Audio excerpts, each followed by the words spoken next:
Spitzer publicó en 1950 su importante contribución. Efectivamente, el artículo, el trabajo de Spitzer es uno de los que pues a mí siempre me han ilustrado más. Es decir, que ya en el año 71, posiblemente en el año 71, dentro de la carrera, hice un trabajo para la asignatura de literatura medieval sobre razón de amor. Y luego en la gran enciclopedia aragonesa, quien firma el artículo sobre razón finita de amor soy yo. Ya no me acordaba, pero lo recordé al revisar esto. O sea que efectivamente, ya digo, para unos autores se trataba de dos obras distintas. Razón finita de amor, por un lado, de Nuestros, del agua y el vino, por otro. Por ejemplo, Morel Fatio pues, pensaba que eran dos poemas meramente justapuestos. Y o lo mismo que Trayone o Michaelis de Vasconcelos, pero incluso algunos autores, uno de estos primeros autores propuso la reconstrucción de los dos supuestos poemas originales trasladando versos de una parte a otra. Por ejemplo, Trayone, que tiene un trabajo muy extenso, este tema propuso trasladar los versos 13-32 para ponerlos antes del verso 146. Y Michaelis de Vasconcelos, además de trasladar esos versos, propuso suprimir los versos 19-26 por considerar que sobran. Bueno, es decir, para estos autores no solamente se trata de dos obras distintas, sino que están mal unidas, incluso mezcladas torpemente. Pero bueno, para otros se trata de una única obra. Sí, puede ser que inspirada en dos temas distintos, en dos manuscritos o dos tradiciones distintas, pero bien fusionada. Por ejemplo, Monachi, ya en el siglo de finales del XIX, dice que había una perfecta fusión entre ambas partes. Y incluso Cejador, en el año 1924 ya dice: los de Nuestros abarcan las buenas y las malas cualidades del agua y del vino, que se increpan mutuamente como para mostrar su oposición, pero la unión de entrambos encierra un misterio, el misterio del amor, que uno de los extremos contrapuestos. Es decir, aquí se ve por tanto la relación que hay entre la segunda y la primera parte. Y Spitzer defendió tanto la unidad de la obra como la interpretación simbólica en su conjunto. Ambos aspectos estrechamente ligados.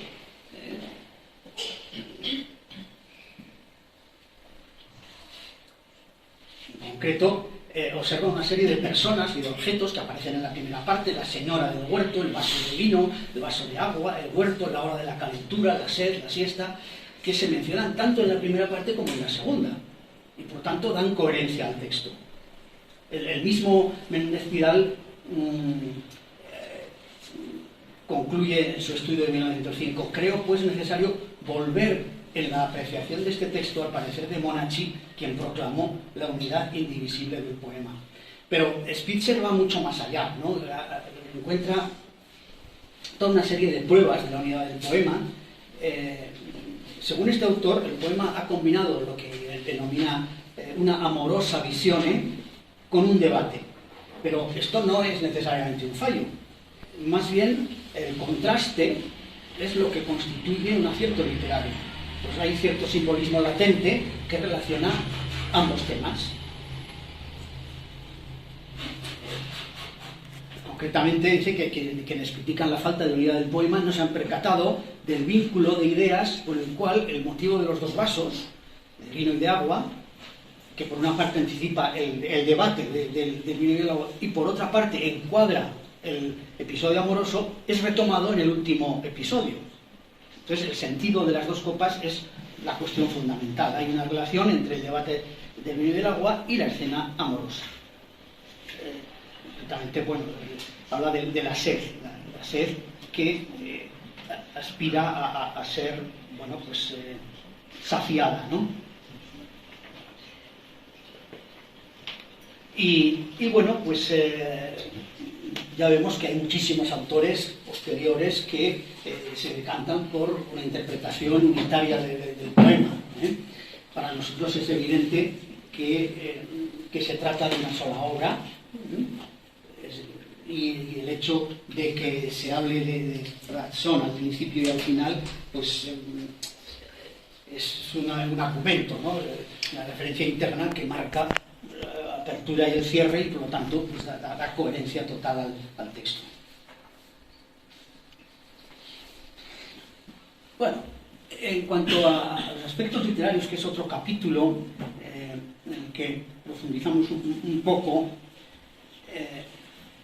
aquí se pueden considerar, por un lado, las cuestiones formales y por otro lado, las influencias o fuentes. En cuanto a las cuestiones formales, bueno, pues ya he dicho que se trata de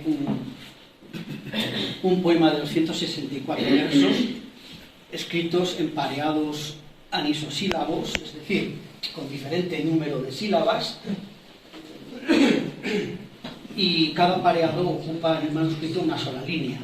Pero todas las ediciones desdoblan esos pareados en dos versos que riman a veces en consonante, por ejemplo, capiello con aniello, versos 118, 119. Dice, estas lubas y este capiello, estoral y este aniello. El bio a mí es meu amigo. Bueno, digo capiello y aniello porque esto es interesante para demostrar el aragonesismo lingüístico del poema, que contrasta con lubas y con meu amigo, porque lubas en portugués son guantes y meu amigo pues está claro que está calcado de las cantigas de amor gallego-portuguesas, pero espiello y aniello no se pueden interpretar como portugués, lingüísticamente portuguesas, es imposible. Bueno, pero eso lo veremos luego. Y normalmente, pues en la mayor parte de las ocasiones, riman en asonante. Por ejemplo, escolar con amar.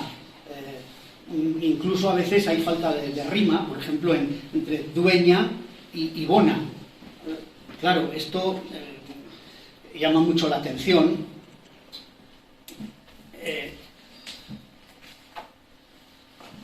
En el verso 90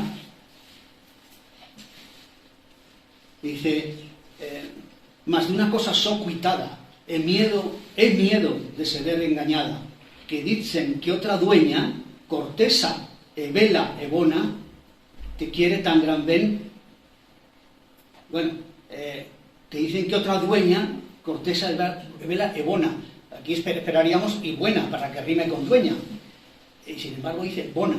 En fin, esto yo lo he interpretado en el sentido de que, a ver, no se puede interpretar como galleguismo, portuguesismo, porque en gallego y en portugués se pierde la N intervocálica, tendría que ser boa. Puede ser una influencia del provenzal, de modelos literarios provenzales. Y en todo caso puede ser pues un lapsus, es decir, que tiene en la mente un poco la imagen gráfica de bona, pero que se leería buena. Puede ser otra interpretación. Precisamente el hecho de que los pareados pues tengan muy diferente número de sílabas, puede ser de 12 a 17, o sea, es que, pues dice que es una arcaica muestra de pareados juglarescos, y precisamente achaca a esto un tono muy juglaresco, debido al metro irregular y a estar escritos en pareados, y también a mezclar rimas consonantes con asonantes. Bueno, en cuanto a las influencias literarias, podríamos decir que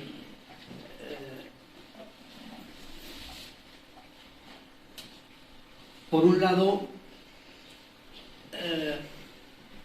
tenemos influencias trovadorescas, occitanas, por otro lado gallego-portuguesas, y por otro lado poliardescas. Es decir, hay una mezcla de influencias que es lo que hace de este poema también pues una interpretación difícil y además pues, bueno, pues que tenga ese interés, ¿no? La influencia de los trovadores occitanos está patente en el tema principal de la primera parte, es decir, la fantasía idealista de dos enamorados que se aman sin haberse conocido antes, sin haberse visto, y que se encuentran y que se reconocen gracias a las prendas de amor que cada uno había recibido por parte de una serie de mensajeros, ¿no? Y muy especialmente en la referencia de cantar de fin amor, que está en el verso 55. En mi mano pris una flor, escogí una flor, sabed, non toda la pellor, e quis cantar de fin amor, mas vi venir una doncella, pues nací non vi tan bella, blanca era vermella, etc. Quis cantar de fin amor. Esta referencia, pues, hace que se relacione precisamente con los trovadores occitanos. Menéndez Pidal matiza que si bien en los romances franceses antiguos se repite el tema del encuentro en un vergel de una dama que canta de amor, sin embargo no hay amor anterior sin conocerse a los amantes, que dice que es tema de la poesía árabe. Entonces, según él, pues también habría ahí cierto componente, bueno, que habría que relacionarlo pues con la poesía árabe tradicional, las jarchas, etc. Pero la influencia provenzal o occitana en general es más amplia. Por ejemplo, una estudiosa, Margot Delay, ha estudiado bien cómo la tradición de las vidas y rasos provenzales se manifiesta de forma clara en Razón Feita de Amor. En la vida se contaba el origen, la profesión y los viajes del trovador. Y en la rasó una anécdota amorosa del propio trovador. Y algunas biografías eran una combinación de ambos géneros, es decir, comenzaban como una vida y continuaban con una anécdota amorosa. Enseguida esto nos remite a la primera parte de nuestro poema, donde por un lado se manifiestan elementos biográficos, como hemos visto, es decir, vida, y por otra parte se narra el encuentro amoroso entre el escolar y la doncella.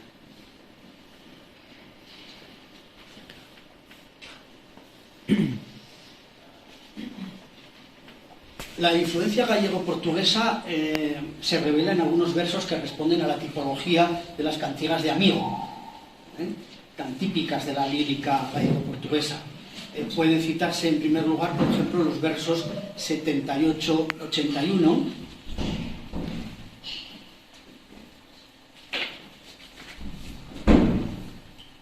que dice de las flores viene tomando, en alta voz, de amor cantando, e decía, ay, meu amigo, si me veré ya más contigo.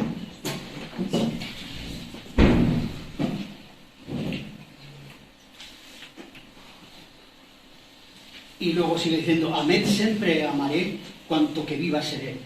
Y en segundo lugar, los versos 130 a 133 dice, Dios Señor, a ti loado, cuando conozco meu amado, agora é todo bien conmigo, cuando conozco meu amigo.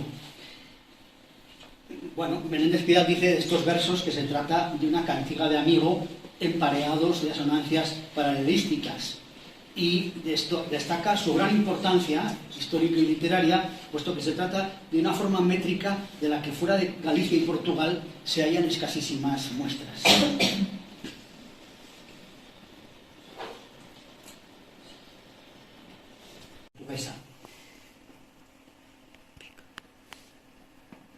Bien, y la influencia goliardesca se deja notar sobre todo y en primer lugar por la exaltación del amor del escolar o clérigo frente al caballero, o sea, el hombre de letras frente al hombre de armas, que es un tema frecuente de la poesía goliardesca. Y en segundo lugar por la disputa entre el agua y el vino, que es también un tema frecuente en la poesía goliardesca.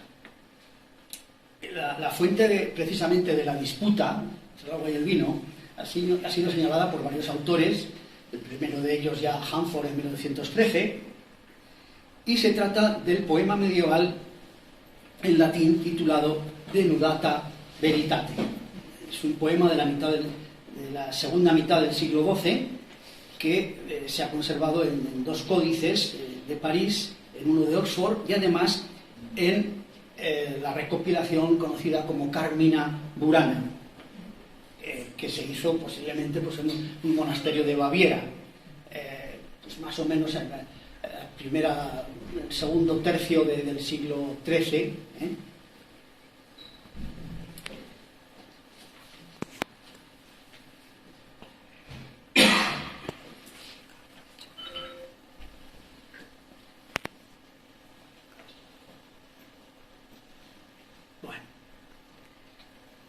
En cuanto a la simbología, ya he comentado que es uno de los temas quizá más estudiados del poema. Ha dado lugar a múltiples interpretaciones. Ya realizaron interpretaciones de tipo esotérico, Spitzer, Jacob. Según Menéndez Pidal, estas interpretaciones esotéricas son ajenas al autor del poema. Pero, claro, nosotros aquí citamos un texto amplio de López Estrada de su libro sobre la literatura medieval, Introducción al estudio de la literatura medieval, donde explica que el simbolismo y la alegoría son habituales en la literatura medieval, por lo tanto hay que contar con ello.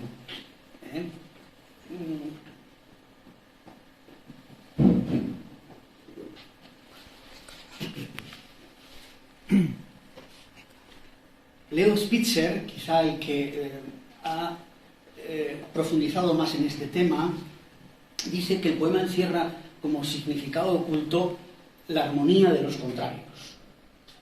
Y el fundamento de su hipótesis es el paralelismo que existe entre la primera parte, o sea, entre el amor puro y el amor mixto, que se manifiesta en la primera parte con el agua y el vino, que también aparece ya en la primera parte y luego protagonizan la segunda, ¿no? El debate.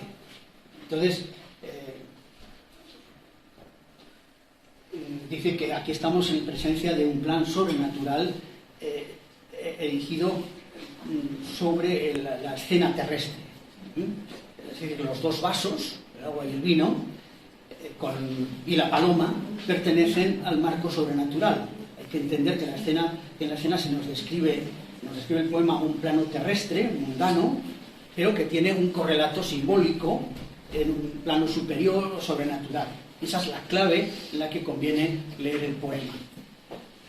Y la mensajera sería, para él, pues, o sea, la paloma sería una mensajera de la verdad.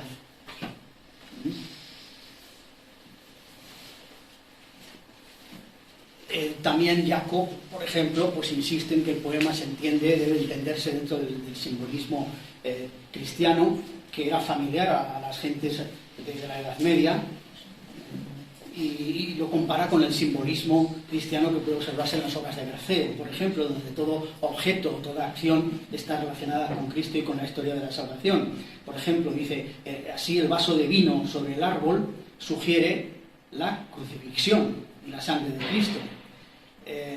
O sea, que hay un símbolo de la crucifixión. Pero luego el manzano es el árbol de la tentación, de manera semejante al del jardín del Edén, cuyo fruto es ofrecido a Eva por Adán. Incluso va más allá, dice, el mes de abril es el último mes de la Cuaresma, cuando la actitud en el mundo cristiano es de penitencia y por tanto se asemeja a la tristeza. De ahí eso de que triste tiene su corazón. Y la fuente perenne es como un sueño o visión del penitente sediento, pero garantía de su salvación en el viaje de este mundo mortal. Entonces bebe solamente un sorbo de esa agua, porque es agua de vida, lo mismo que el bautismo, que solo se administra una vez. Y el locus amoenus para él es la iglesia cristiana, etc. Bueno, la teoría más esotérica y arriesgada es la interpretación que propuso Enrique de Rivas. Según este autor, es evidente la influencia provenzal, pero hasta tal punto que sugiere que el autor era cátaro y que el simbolismo del poema solo puede entenderse a la luz del catarismo. De manera que interpreta el poema como propaganda subverticia de la herejía cátara. Se apoya en varias cuestiones, pero bueno. también, por ejemplo, interpreta que la razón acabada, que hace referencia al principio, se refiere a perfecta, es decir, alude a la perfección en el sentido de los trovadores provenzales, para quienes eran perfectos, aquellos que todavía no habían satisfecho su deseo carnal y por tanto mantenían intacto el deseo, la alegría del amor puro. Por tanto, se observa un cierto paralelismo, una confluencia en cuanto al sentido de los perfectos entre los trovadores y los cátaros. Claro, luego Bustos, por ejemplo, ve una unión de dos mundos distintos y en esa contraposición dice que está el interés del poema, ¿no? Por un lado el amor y por otro lado que sería la primera parte y luego por otro lado la burla, también el debate del agua y el vino, de manera que esa es su originalidad y de ahí lo chocante que podía resultar para el público oyente. Bueno, de todas maneras ese contraste representa la vida humana en su esencia, por lo tanto el poema contiene una visión implícita del mundo. Michalski en 1952 interpretó el poema como una obra alquímica que describe la iniciación en la hermética y ensalza la destilación del alcohol, celebrado como quinta esencia, es decir, la última esencia, el elemento más fino y puro. Para otros autores como Ferraresi o Impey, simplemente el poema es un poema de ponderación del amor cortés, que se representa bajo la forma de concordia en la discordia. Franchini dice literalmente que se trata de un poema de amor, pero no de un amor, sino del amor en general a través de la confrontación de dos concepciones amorosas. Bien, la interpretación simbólica general del poema implica también una interpretación simbólica de cada uno de los elementos concretos. Por ejemplo, los árboles, la fuente, los vasos de agua y del vino, los regalos, la paloma. Y bueno, aquí hay un montón de interpretaciones, nosotros resumimos algunas, pero en fin, algunas son de lo más peregrino. No voy a entrar en eso. Y vamos a terminar ya un poco con los aspectos lingüísticos. Menéndez Pidal afirma: Aragonés, como el copista, es el lenguaje del texto. Y a partir de ahí justifica esa afirmación, aportando una serie de datos y argumentos. Claro, basa su afirmación simplemente en la patria del autor, o copista para algunos. Dice, era natural de Moros, pueblo de la provincia de Zaragoza, una legua al norte de Ateca, sobre el río Manubles. Y bueno, varios estudios suyos, por ejemplo, dice, dialecto aragonés, hallamos también en la composición siguiente, etc. Y el mismo argumento es utilizado por Alvar. Dice, el texto fue copiado por Lope de Moros, escriba aragonés que reflejó su condición en la lengua del poema. Ya Morilfatio había llamado la atención sobre el tema, es decir, estas rimas, si no compuestas, al menos fueron transcritas en la parte, cuidado con la expresión, en la parte aragoneso-navarra del dominio castellano. Bueno, esto yo lo traduzco como en el dominio lingüístico navarro-aragonés, pero bueno. Y la mayoría de los autores hablan del aragonesismo lingüístico del poema. Por ejemplo, Egidio Gorra dijo de estos textos, consideraba que eran dos textos distintos, dicen, furono se non composte, almeno transcrite, nel parte aragonese navarrese del dominio castellano. Digo lo mismo, sería el dominio lingüístico navarro-aragonés. Y más contundente es otro autor también italiano, dice, la lingua nella struttura fonética presenta numerose inflessioni proprie dell'aragonese, alguna più tenace, altra più labile. Bueno, no obstante, algunos autores ya desde el principio, por ejemplo, en especial Carolina Michaelis de Vasconcelos, hizo notar los elementos lingüísticos gallego-portugueses presentes en el tema. Los negó categóricamente. Y hay otros autores, por ejemplo London, que frente a la teoría mayoritaria del aragonesismo lingüístico, afirmó que la lengua del poema no es aragonesa, sino principalmente castellana. si bien el texto contiene algunas formas lingüísticas que no son castellanas, sino de algún otro dialecto, pero este dialecto no es en absoluto seguro, sino más bien dudoso que sea el aragonés. Bueno, esta postura resulta insostenible. Franchini es el que ha estudiado más ampliamente y de forma más reciente la cuestión lingüística. Y este autor plantea lo que denomina la teoría aragonesa ampliada. Y se basa en 4 puntos como hipótesis de trabajo. Dice, la lengua de razón de amor es fundamentalmente castellana. 2. La mayoría de las formas, al parecer no castellanas, son aragonesas. Entre paréntesis, dice, incluyendo Navarra y Rioja. Bueno, ten en cuenta que el navarro aragonés en la Edad Media pues ocupa zonas también fuera de Aragón. 3. Los discursos directos de la doncella contienen deliberadamente algunos calcos del galaico portugués, pero motivados por razones literarias y no por la procedencia geográfica del poeta. Y 4. El aragonesismo del original fue ampliado y en parte vulgarizado durante la transmisión manuscrita del texto. Bien, nosotros aceptamos como válidas los puntos 2 y 3, pero en cambio habría que matizar mucho el punto 1. Dice, la lengua regional es fundamentalmente castellana, pues hay que matizarlo mucho. Y el punto 4, dice que el aragonesismo fue ampliado y en parte vulgarizado durante la transmisión manuscrita del poema.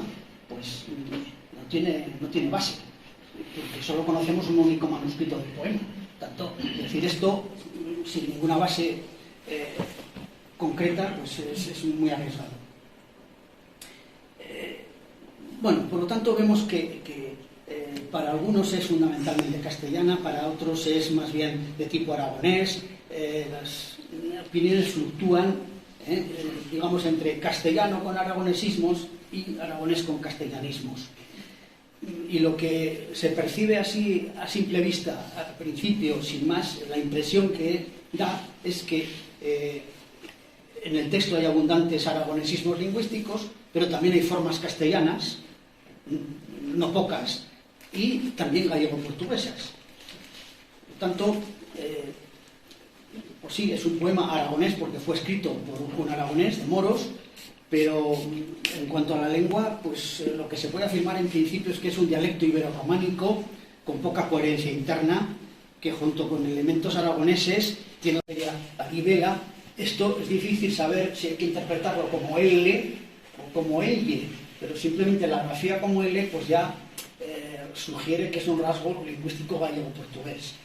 Y el femenino de señor, la mía, la expresión, la mía señor, pues también es un sintagma que aparece a menudo en las cantigas de amigo gallego-portuguesas. Claro, pero hay muchos rasgos que pueden atribuirse tanto al portugués como al aragonés. Carolina Michaelis de Vasconcelos ya lo dijo claramente, tanto pueden ser portuguesas como aragonesas, dijo Carolina Michaelis. Y también Dicinto hace referencia a estos elementos que pueden ser considerados rasgos del gallego portugués, pero dice, cuando se trata de ejemplificar el aserto de Michaelis, dice, debe reconocerse que estas voces, dreito, feito, fillo, pueden ser aragonesas o portuguesas con el mismo título. Y un análisis minucioso pues nos lleva un poco a concluir que se trata de un aragonés propio de las serranías ibéricas, que tiene ya algunos rasgos semejantes al castellano. Y claro, la presencia de formas gallego-portuguesas, como se explica, son indudables, evidentemente, pero hace pensar más bien en que además de la identificación del texto desde un punto de vista lingüístico con una zona geográfica concreta, hay que tener también en cuenta el influjo de la lengua literaria, por haber partido de fuentes o manuscritos en diferentes modalidades lingüísticas que dejan algún rastro en el texto. Por tanto, si se realiza el análisis, pues vemos que efectivamente hay una serie de rasgos claramente aragoneses. Aquí resumo algunos y pongo entre paréntesis el número del verso, clamados, plegué, ploro, fillo, fillos, feita, dreita, muito, friga, fridor, piedes, dientes, seder, oví, bodrá, peyor, leyer, belles, leyer, trayo, chuñemos, está en la Edad Media al principio podría ser sonora posiblemente, pero luego se ensordeció enseguida y pasó de fricativa a fricada. Por lo tanto, si no entonces, pues en el siglo XIII o XIV, o sea, en el siglo XIV ya se leería como chuñemos. Bueno, fuen, aunque parece también fruente y fuente, capiello, con la conservación del dicton boyer, capiello, mariello, cascabiello. Bueno, fillos, ahí no pega, me he colado, fillos, y ya está. Bueno, el artículo as, y son as rosas, en el verso 47, cuando hace una descripción, dice, la fuen, todas hierbas que bien olían, la fuen cerca sí las tenía, y es la salvia, y son las rosas, y el lirio, y las violas. Otras tantas hierbas y había, que sol nombrar no las sabría. El relativo qui, el imperativo it, o seit, y otros datos ya pues, de morfología, ¿no? Por ejemplo, pues el indefinido ninguno, no lo prenda ninguno de la mano, no nadie, sino ninguno. El adjetivo femenino cortesa, el femenino de amor, por su amor. Sabido que en aragonés hay una tendencia a que los sustantivos abstractos en or sean femeninos. Continuamos diciendo en muchos sitios en Aragón la olor, ¿no? Igual que la sudor o la calor. Bueno, pues la amor. Cuan Eva, una dueña lo lleva puesto. Esto, en el verso 19 dice, entre cimas de un manzanar un vaso de plata había estar, pleno era de un claro vino, que era de armello de vino, de fino, cubierto de tal mesura que no lo tocas la calentura. Una dueña lo lleva puesto, lo había puesto allí. El complemento y, otras tantas hierbas y había, que era el afridor que di y shia, que y ganades, en este caso no se refiere a una ubicación, sino a una cuestión, ¿no? En ello, en eso. ¿Qué ganades? ¿Qué ganáis con eso? O en eso. O la conjugación compuesta con ser. Y cuestiones de léxico, por ejemplo, malgranar, granado. Bueno, aquí hay una cuestión, habla de manzanar, malgranar, olivar, y ese ar no se refiere a un colectivo, sino que se refiere al árbol. Actualmente en aragonés se utiliza el sufijo era para nombrar a los árboles. Manzanera, perera, almendrera y mengranera, que supongo que se dice en casi todo Aragón. Mengranera, aquí malgranar, bueno, en el Alto Aragón minglanera. Pero bueno, granado es la forma castellana, en aragonés medieval, malgranar, mangranar o mangrana, bueno, violas en sentido del lis, desconortado, desconsolado, eshir, que era el fidor que de ishia, alfayas, por joyas. Claro, alfayas también podría ser leonés, por ejemplo, pero alfayas, por ejemplo, aparece ya en el fuero de Teruel. Vierba, como palabrería, de verba, plural latino, las palabras, vierba, res, en sentido de nada. Bueno, rasgos lingüísticos gallego-portugueses, pues también, pues ya digo que esto no habría que identificarlo con una zona geográfica concreta, sino más bien sería debido a imitación de modelos literarios gallego-portugueses.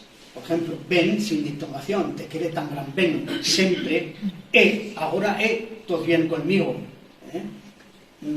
Meu, por mío, meu amigo, meu amado, lubas, por guantes. En ningún diccionario medieval, en ningún texto medieval aragonés, lo mismo formas con che, como coxo, y ciertas voces comunes al aragonés medieval y al aragonés y al castellano medieval. De la misma manera también pues voces comunes al aragonés y al castellano tanto en la Edad Media como actualmente. Ahí pongo unas cuantas, o algunos aspectos de morfología, de morfología verbal, por ejemplo, las formas digades, tenedes, queredes, lamedes, son formas castellanas, pero aparecen habitualmente en la escripta aragonesa medieval. Y luego hay una serie de rasgos propios del castellano, habituales en la escripta aragonesa de las serranías ibéricas, como por ejemplo las formas mucho, vermello y no vermelho, o mellor u hoyos y no mellor u huellos, pero en nuestro poema aparece, por ejemplo, filio y filios, claramente, ¿no? En el aragonés del foro de Teruel, por ejemplo, aparece normalmente dicho y fecho, pero sin embargo aquí vemos feita y breita, o sea que de cierta manera algo más de aragonesismo lingüístico. Hay formas de individuación como hombros, como eres, como era, que son comunes al foro de Teruel o a los escritos de Fernández de Heredia. En aragonés genuino es huembros, no hombros, y yes, y yera, etcétera, ¿no? Y formas. En conclusión, podríamos decir que hay una mayoría de elementos lingüísticos aragoneses. En segundo lugar, que muchos de los rasgos lingüísticamente castellanos pueden considerarse igualmente aragoneses, y que hay rasgos claramente castellanos, pero que eran habituales en la escripta medieval aragonesa. Y ciertos rasgos lingüísticos castellanos se registran ya a principios del XIII en el aragonés de las serranías ibéricas. En concreto, en la mayoría de las obras de Fernández de Heredia, o en el fuero de Albarracín, o en el fuero de Teruel. Y en documentos notariales, por ejemplo, pues también de la zona, ¿no? Por tanto, se podría decir que el razón que damos está en aragonés, pero no en el aragonés del norte del Ebro hacia arriba, sino en el aragonés de las serranías ibéricas, y que por lo tanto efectivamente refleja la lengua del autor, de Lope de Moros.